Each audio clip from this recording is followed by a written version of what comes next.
Counter number 2 നിന്നും വാങ്ങാവുന്നതാണ്. നമുക്ക് white ഹബിലേക്ക് പോയാലോ? കുറഞ്ഞ ചിലവിൽ മിന്നൽ വേഗത്തിൽ ഒരു കന്യാകുമാരി യാത്ര, അതും ബസ് യാത്ര.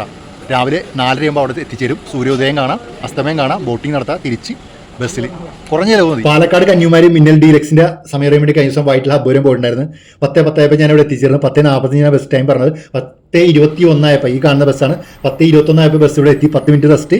ഈ ബസ് നേരം വെളുക്കെ 4:30 കന്യാകുമാരിയിൽ എത്തിച്ചേരും. കന്യാകുമാരിയിൽ എത്തിച്ചേർന്നാൽ നേരെ ഉടനെ ലോഡ്ജ് ബുക്ക് ചെയ്യുക. അവിടെ നേരെ സൂര്യോദയം കാണാം. ബോട്ട് ബുക്ക് ചെയ്ത് കഴിഞ്ഞാൽ ബോട്ടിലൊന്ന് കറങ്ങാം. വൈകിട്ടത്തെ അസ്തമയം കണ്ട് അന്ന് രാത്രി തന്നെ ബസ് സ്റ്റാൻഡിൽ വന്നു കഴിഞ്ഞാൽ അവിടെ നിന്ന് ബസ് 7:30 സ്റ്റാർട്ട് ചെയ്യും. തിരിച്ചിവിടെ നേരം വെളുക്കെ എത്തിച്ചേരാം. 416 രൂപ എറണാകുളത്ത് നിന്ന് അവിടത്തോളം എത്തിച്ചേരാനുള്ള ടിക്കറ്റ് റേറ്റ്. ടിക്കറ്റ് ഓൺലൈനിൽ ബുക്ക് ചെയ്യാവുന്നതാണ്. KSRTC ആപ്പ് മുഖേന അല്ലെങ്കിൽ മറ്റുള്ള ആപ്പ് മുഖേന ബുക്ക് ചെയ്യുന്നത്. ഈ ബസ് സ്റ്റാർട്ട് ചെയ്യുന്നത് പാലക്കാട് നിന്ന് രാത്രി 7:30 എടുക്കുന്ന ബസ്. ടിക്കറ്റ് റേറ്റ് വരുന്നത് 596 രൂപയാണ്. അപ്പോൾ ഗ്രൂപ്പായിട്ട് കുറഞ്ഞ നിലവിൽ കന്യാകുമാരി യാത്ര നടത്താവുന്നതാണ്. ഇന്ന് തന്നെ ബുക്ക് ചെയ്യുക. മറ്റു വീഡിയോയുമായി വീണ്ടും വരും. നമസ്കാരം.